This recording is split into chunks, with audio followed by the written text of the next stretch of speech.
Senior researcher Kthara adjusted her environmental suit's filtration system as she reviewed the preliminary scans of the third planet orbiting the yellow star. The Galactic Survey Division had classified this system as containing primitive life forms, bipedal mammals who had barely achieved rudimentary space travel. Her assignment was simple: catalog the species for potential slave labor conscription.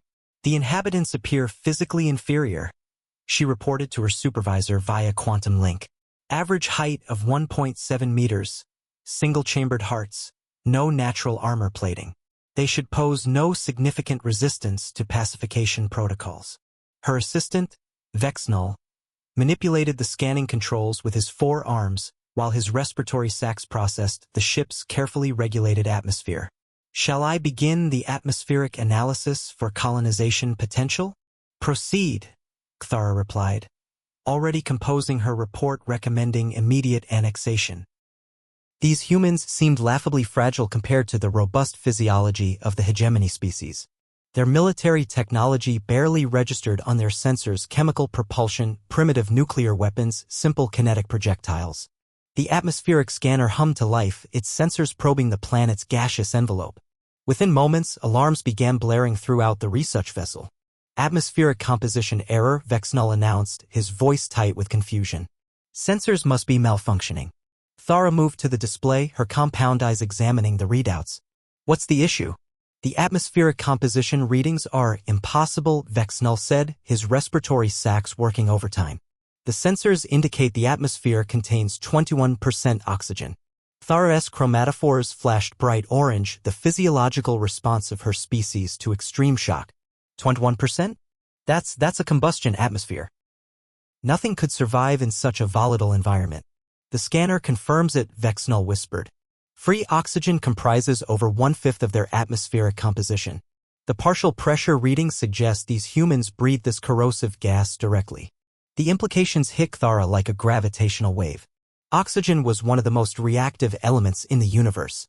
Her own species required trace amounts for certain metabolic processes, but anything above 0.003% concentration required specialized protective equipment.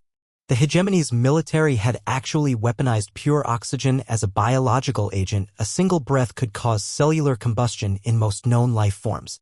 Pull up the biological scans, she commanded, her voice barely steady. The holographic display showed human physiology in detail. Kthara's respiratory sacs contracted in horror as she processed the data. They're using it as fuel, she breathed. They're combusting organic molecules with pure oxygen inside their bodies to generate energy. That's not possible, Vexnull protested. The cellular damage would be catastrophic. They'd experience constant oxidative stress, DNA degradation, protein denaturation. Look at their aging patterns, Kthara interrupted, her voice rising with growing terror. They do experience all of that. They're literally burning themselves alive from the inside out, and they call it metabolism. The scanner provided additional data. The human atmosphere also contains 78% nitrogen, an inert buffer gas that most species used in protective environments.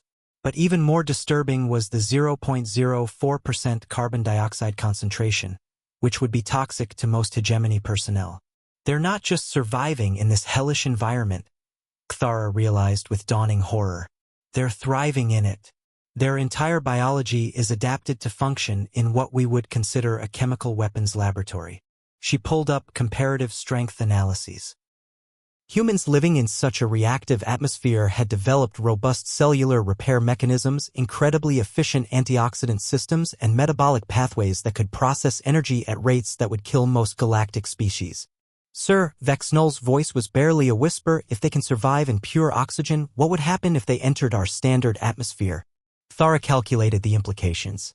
Standard galactic atmosphere contained 12% helium, 85% nitrogen, and carefully controlled trace gases. For a species adapted to burning oxygen, such an environment would be refreshing, restorative. They would function at enhanced capacity. They're not weak, she said, her chromatophores cycling through the colors of fear and awe. They're living in a constant state of controlled combustion. Every breath they take would be lethal to us, and we've been thinking of them as inferior. The tactical implications were staggering. A species that could survive in pure oxygen could operate in virtually any environment. Their primitive space suits weren't protecting them from the vacuum of space, they were protecting space from them. Update the classification, Kthara ordered, her voice trembling as she initiated the emergency protocols. Reclassify humans as a Class X threat species.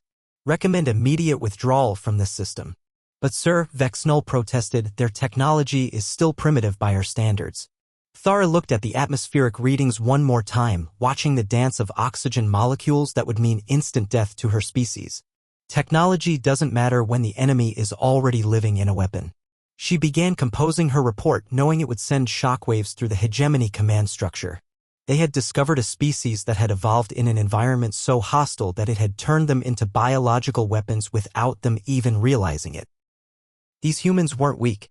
They were survivors of a trial by fire that had been burning for millions of years.